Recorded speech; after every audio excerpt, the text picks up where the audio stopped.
Formas de governo. Nos 6 continentes equatoriais, em uma pequena parte do continente polar norte e em inúmeras ilhas de grande porte, havia uns 450 países e territórios independentes. Cerca de 250 deles adotavam um regime democrático com eleições em todos os níveis executivos e legislativos. Uma parte dos países democráticos adotavam um regime semelhante ao nosso parlamentarismo, com um primeiro-ministro e sem a figura do presidente da República. Mais de uma centena de países eram monarquias parlamentaristas, compostas por um rei e por um primeiro-ministro. Os demais tinham governos totalitários, controlados por um ditador ou por uma junta militar. Com pequenas variações, os países tinham um governo federativo, governos estaduais ou provinciais e, nos maiores, governos municipais. O direito ao voto não era obrigatório, era conquistado aos 21 anos e somente por pessoas com certo grau de instrução ou nível de renda, ou por aqueles que pertenciam à classe empresarial. Quase todos os países democráticos tinham eleições majoritárias e legislativas semelhante ao padrão terrestre e com apenas um turno, onde os mais votados eram os eleitos. As monarquias e governos totalitários indicavam os demais níveis do executivo e nesses países havia apenas eleições legislativas ou para o primeiro-ministro. Relações internacionais. Havia um certo padrão nas relações entre os países em função da força que representava a ONU haitiana, criada cerca de 150 anos antes da Grande Transição e formada por representantes de todos os países e territórios independentes. Ela atuava como um poder legislativo e judiciário a nível global, pois sua amplitude operacional abarcava os mais variados setores da sociedade planetária. Suas propostas eram aprovadas ou rejeitadas em assembleia e cada membro tinha um voto de valor variável, definido através de uma fórmula que levava em conta a população, o nível de atividades econômicas e vários indicadores sociais. Se algum país não seguisse suas recomendações, ficava sujeito a vários tipos de sanções econômicas, incluindo o bloqueio do acesso aos satélites de comunicação geridos por aquele poderoso organismo. Apesar desse rigor, ela agia com neutralidade e não interferia nos princípios de soberania de seus membros, inclusive nos casos das frequentes guerras entre eles, quando procurava evitar ou abreviar os conflitos por meios diplomáticos, sem aplicar sanções diretas, a menos que a contenda prejudicasse outros países não envolvidos. Apesar dos haitianos nunca terem se envolvido em guerras do tipo mundial e nunca terem produzido armas de destruição em massa ou bombas de alto poder destrutivo, eles eram um povo altamente belicoso e sempre havia países em guerra pelos mais diversos motivos. Além de expansão territorial e econômica, o maior provocador de conflitos eram as questões religiosas, semelhantes àquelas que ocorrem em alguns países da Terra. As guerras, apesar de sempre existirem em todos os continentes haitianos, ocorriam com maior frequência em 2 deles, um dos quais era o campeão em número de conflitos. A maioria dos países que formavam esses continentes era governada por dinastias reais, ditadores ou juntas militares, e seus habitantes apresentavam um alto grau de fanatismo religioso. Apesar das guerras entre muitos deles, as relações entre a maioria dos países eram intensas ao nível de comércio exterior, intercâmbio de tecnologias e exploração espacial, pois em 4 continentes havia um mercado comum muito ativo, iniciado na 5ª década anterior à Grande Transição. Justiça e controle social. Como em vários outros setores, a ONU haitiana também disciplinava a estrutura e a forma básica de atuação do poder judiciário de todos os países. Aqueles que integravam o grande mercado comum tinham uma estrutura padronizada, simplificada, ágil e especializada em várias linhas de atuação, como a institucional, a criminal, a civil e a comercial. Cada nível de governo estava associado a um poder judiciário que julgava com base em leis ou códigos gerais definidos pela ONU haitiana, ou códigos setoriais e penais com forte enfoque religioso. Como regra geral, havia em cada foro ou vara um ou mais juízes presidentes e diversos promotores de justiça que tanto funcionavam na defesa como na acusação. Cada uma das varas municipais contava com um juiz, 2 promotores de defesa e 2 de acusação, aos quais cabia conhecer os processos e buscar acordo entre as partes, ou instruí-los e encaminhá-los para julgamento pelo juiz-presidente. Nos mesmos moldes das municipais, as estaduais contavam com 3 juízes e 6 promotores de cada lado, sendo que as federais eram constituídas por 7 juízes e 14 promotores. Apesar de lá existir em menor quantidade que nas cortes terrestres, não havia obrigatoriedade de advogados e qualquer cidadão podia dar entrada, acusar ou se defender em qualquer tipo de processo, além de assumir esses papéis como assistente das respectivas promotorias. Tanto os juízes como os promotores eram eleitos e sujeitos à reeleição periódica. Eles só podiam se candidatar para ocupar uma corte superior depois de algumas reeleições consecutivas ou alternadas nas cortes inferiores. Qualquer ato de corrupção era encarado como um crime gravíssimo e punido exemplarmente, muitas vezes com a pena de morte e sempre com ampla divulgação pelos meios de comunicação. Quando a corrupção ocorria na esfera judiciária, pela natureza do poder que representava, era considerada a mais grave de todas. Com isso, e pela sua própria estrutura administrativa e operacional, o poder judiciário era imparcial, rápido, justo e muito respeitado. De maneira geral, os julgamentos que envolviam crimes contra o patrimônio público ou contra pessoas eram realizados pelas cortes municipais e suas decisões eram irrecorríveis, especialmente quando atingiam a integridade física da vítima. Quase todas as transgressões eram encaradas como um pecado grave e punidas com grande severidade. Os infratores eram condenados sumariamente e punidos imediatamente ao término do julgamento. Em muitos casos, as sentenças não envolviam confinamento dos condenados, pois quem matava morria, quem roubava tinha dedos ou a mão cortada e quem estuprava era castrado, dentre outras penalidades semelhantes. As esferas superiores julgavam delitos praticados pela respectiva esfera executiva, legislativa ou judiciária e aqueles praticados pela população contra o poder público.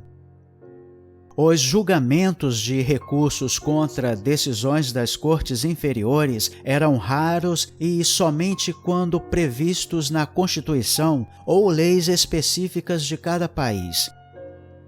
Pelo fato da maioria dos países serem belicosos e estarem sempre preparados ou envolvidos em guerras, as atribuições das polícias militar, civil e federal eram exercidas pelas Forças Armadas Terrestres. Economia e distribuição de riquezas. A economia retiana da época funcionava em moldes semelhantes ao da atualidade terrestre. Lá havia bolsas de valores, bancos, corretoras e outros organismos financeiros que aqui conhecemos. Ao nível de globalização e integração entre os povos, a RET estava mais avançado que a Terra, pois esse processo foi iniciado nos 50 anos anteriores à Grande Transição. Naquela ocasião, foi criado o primeiro mercado comum em um dos maiores continentes equatoriais, envolvendo mais de 80 países.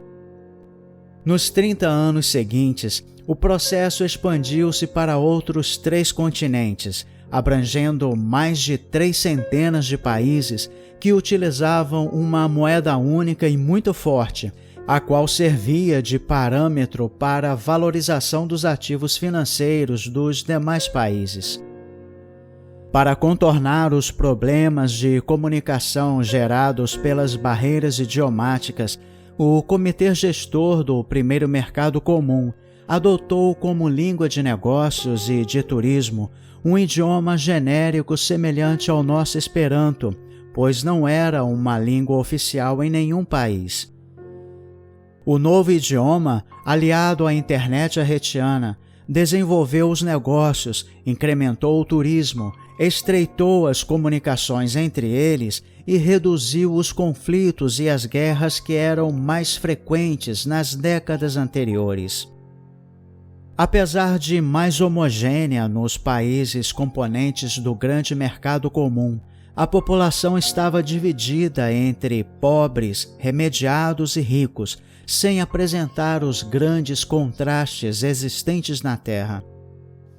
Assim como lá não havia detentores de grandes fortunas, não havia pessoas vivendo abaixo da linha da pobreza, pois os povos mais humildes que habitavam os países menos desenvolvidos tinham acesso a uma alimentação saudável e, na maioria dos casos, a uma habitação digna e confortável. Em Arrete não havia favelas, casas insalubres, moradores de rua e mendigos, pois essas situações degradantes eram fiscalizadas pela ONU arretiana e consideradas como um pecado grave, que colocava as classes mais favorecidas e os governantes em situação desfavorável perante a população e a lei divina. Em mais da metade dos países, o horário de trabalho diário girava em torno de 8 horas, com 1 a 2 dias de descanso semanal e 21 a 28 dias de férias anuais remuneradas. Nos países mais pobres e geridos por ditaduras militares, havia grandes variações em termos de jornadas de trabalho e concessão de férias. Neles, a jornada diária situava-se em torno de 10 horas, com um descanso semanal de 1 dia. As férias anuais eram menores e podiam ser ou não remuneradas. Quase todos os países adotavam um salário mínimo padronizado pela ONU arretiana, em função do PIB e de vários indicadores sociais de cada país, o qual era a principal causa de não haver pessoas vivendo abaixo da linha da pobreza. Dentro de um mesmo país, os trabalhadores de diferentes níveis de especialização não apresentavam uma variação salarial tão grande entre o piso e o teto como aquela que existe em muitos locais da Terra.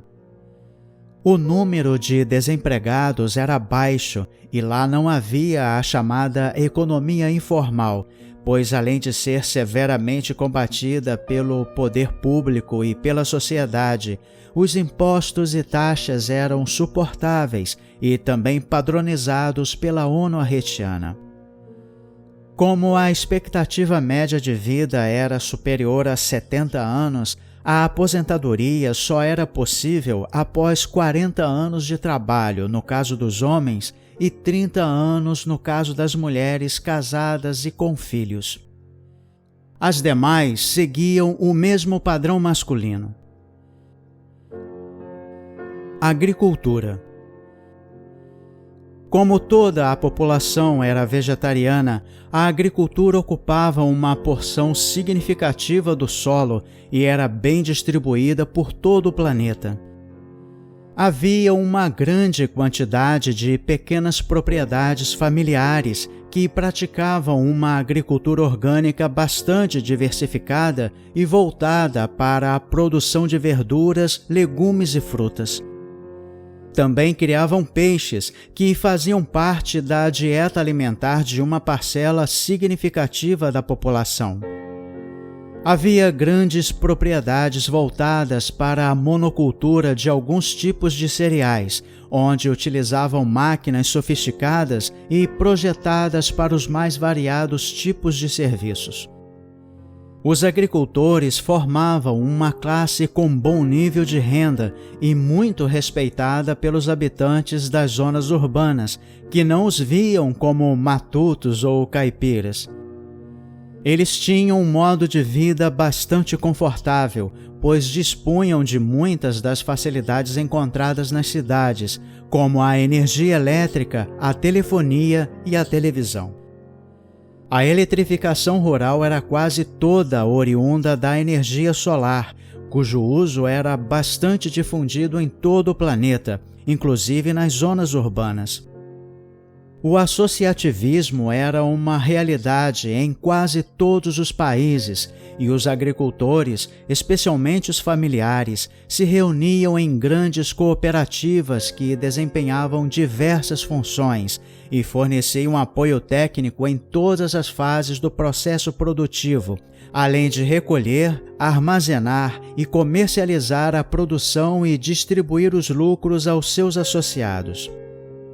Essas cooperativas também mantinham escolas, postos de saúde, clubes recreativos, colônias de férias e outras atividades em conjunto com os poderes públicos. Indústria. Todos os países contavam com parques industriais significativos, diferenciados pelo menor ou maior desenvolvimento tecnológico de seus equipamentos e produtos. Como regra geral, os países eram autossuficientes quanto às suas necessidades básicas, e isso ocorria em função das constantes guerras que envolviam muitos deles, durante as quais não podiam depender de suprimento externo. Os países mais desenvolvidos tinham indústrias altamente robotizadas e produziam todos os tipos de bens, especialmente os de alta tecnologia, como os eletrônicos, aviões e outros. Nos mais pobres, suas indústrias se limitavam à produção dos bens de consumo básico, máquinas e ferramentas utilizadas pelas suas respectivas populações. Ao contrário daquilo que acontece na Terra, a produção industrial primava pela qualidade e durabilidade dos bens produzidos. Os produtos descartáveis ou de baixa duração limitavam-se àqueles que tinham esse tipo de vocação, como barbeadores, copos descartáveis e escovas dentais. Em função do grande mercado comum que vigorava em 4 dos 6 continentes, a produção industrial seguia padrões rígidos de qualidade e a competitividade era baseada na versatilidade, utilidade e durabilidade de cada produto, onde o preço era objeto de uma criteriosa análise de custo e benefício por parte dos consumidores. A sociedade arretiana não era dada a modismos, mesmo com relação a roupas e aparelhos eletrônicos. Os novos modelos eram lançados somente quando apresentavam aperfeiçoamentos significativos ou uma utilidade real que atendesse uma nova necessidade daquela exigente e conservadora sociedade de consumo. Era comum um modelo de veículo permanecer inalterado durante anos ou décadas, a exemplo daquilo que presenciamos com relação a alguns veículos produzidos em nosso país nas décadas passadas.